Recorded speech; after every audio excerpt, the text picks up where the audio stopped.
भक्तीची खरी परीक्षा मंदिरात होत नाही, ती आपल्या स्वभावात होते. दत्तगुरूंच्या दर्शनाला जाणं सोपं आहे, त्यांच्या पादुकांवर डोकं ठेवणंही सोपं आहे, पण त्यांच्या शिकवणीप्रमाणे जगणं तेच खरं साधन आहे. कारण गुरूंना आपल्या हातातलं फूल नाही, तर मनातला भाव प्रिय असतो. आपण अनेकदा देवाकडे काहीतरी मागतच जातो. सुख, समाधान, आरोग्य, यश मागणं चुकीचं नाही, पण कधीतरी असंही घडतं का की आपण काहीही न मागता फक्त कृतज्ञतेने त्यांच्या चरणी बसतो. जी भक्ती अपेक्षांवर उभी असते ती परिस्थिती बदलली की डळमळते, पण जी भक्ती विश्वासावर उभी असते तिला कोणतंच वादळ हलवू शकत नाही. कारण त्या भक्ताला माहीत असतं, गुरु जे देतात ते योग्य आणि जे थांबवतात तेही आपल्या हितासाठीच असतं.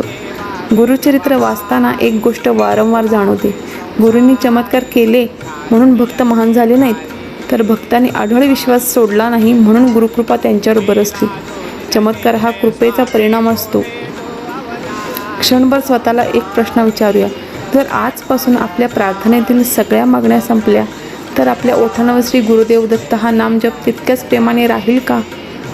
कदाचित याच प्रश्नात आपल्या भक्तीचं खरं उत्तर दडलं आहे. जेव्हा मन म्हणतं, गुरुदेव मला काही नको, फक्त तुमचा हात माझ्या मस्तकावर असू द्या, तेव्हा आयुष्यातील अनेक भीती आपोआप विरघळतात. कारण गुरूंची साथ असली की मार्ग कितीही कठीण असो, चालण्याची ताकद मिळतच राहते.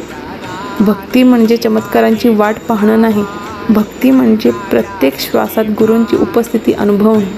आणि जेव्हा हा अनुभव मनात जागा करतो, तेव्हा जीवनातील प्रत्येक घटना कृपेचा प्रसाद वाटू लागते. गुरूंकडे मागण्यापेक्षा स्वतःला अर्पण केलं की कृपा मागावी लागत नाही, ती आपोआपच आयुष्यात उतरते. श्री गुरुदेव दत्त.